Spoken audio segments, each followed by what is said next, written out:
আর আমাদের সমাজে যে যত বেশি বিদাত করে সে তত বড় হুজুর। নাউজুবিল্লাহ বললেন না? শোনেন, বিচার একদিন হবে, হবে কিনা? মানুষকে খুশি করা বাদ দিয়ে দেন। বিশাল বড় দায়িত্বশীল মানুষকে একটু খুশি করার জন্য, মুখের হাসি দেখার জন্য বলে দিল মাননীয় প্রধানমন্ত্রী আপনি হইল জান্নাত।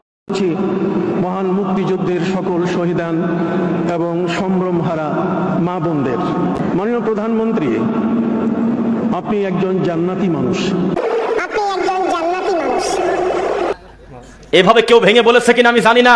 মাননীয় প্রধানমন্ত্রীকে আমি দৃষ্টি আকর্ষণ করে বলতেছি, আল্লাহর কসম করে বলি আমার সুধারণা, আমার মনে হয় যখন এই কথাটা ওই কাফেলের মুখে শুনছিলেন আপনার মনে হয় বিব্রত হয়েছিলেন। আপনি নিজেও চান নাই এই জুকার মৌলবী আপনাকে এই কথা বলে ডাকুক, আপনি নিজেও তা চান নাই। কেননা আপনি আর কিছু না হলে আপনি সালাত আদায় করেন, আপনি কোরআন পড়েন, আপনার ভাষায় আপনি তাহাজ্জুদ পড়েন, তাহলে আপনি অন্তত এ ব্যাপারে জানেন জান্নাতি কাউকে বলতে গেলে ওহী লাগে, ওহী লাগে। ওহী ছাড়া কাউকে জান্নাতি জাহান্নামী বলা যায় না।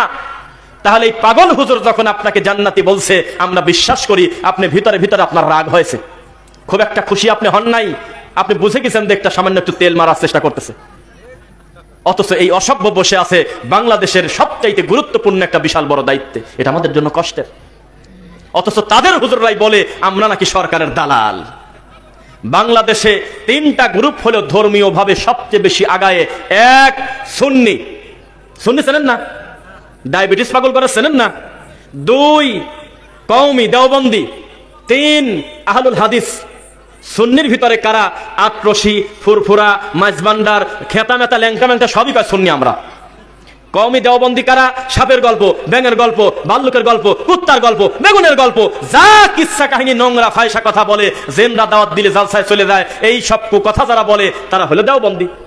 তিন, আল্লাহ বলেছেন, নবী বলেছেন মুখ দিয়ে ঘন ঘন যারা বলে তারা হলো আহলুল হাদিস, তারা হলো সালাফি। এই তিনটা গ্রুপ হলো বাংলাদেশে সবচেয়ে বেশি, বা মূলত এরাই তিনটা গ্রুপ এই দেশে মূলধারায় আছে। মিথ্যা না সত্য? তো এক গ্রুপ তোমরা বানাইছাও প্রধানমন্ত্রীকে জান্নাতি, আর এক গ্রুপ বলছাও যে আমাদের গোটা জাতের হলে আপনি মা, আর দালাল হলাম আমরা। এটা হলো?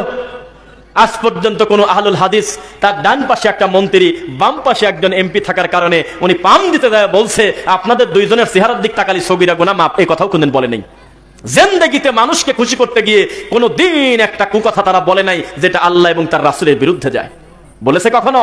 বরং আব্দুর রাজ্জাক বিন ইউসুফ হাফিজাহুল্লাহর মাহফিলে মন্ত্রীকে, এমপিকে, চেয়ারম্যানকে, মেম্বারকে ডাইরেক্ট বলে যে চাচাই কিনা বসে দাও, কথা বলা যাবে না, বসে থাকো, চুপ করে বসে থাকতে বলে। বরং মাঝে মধ্যে যদি দেখে আড্ডা বেশি, চেয়ার বেশি, কাজে চেয়ার রাখি নিচে বসো।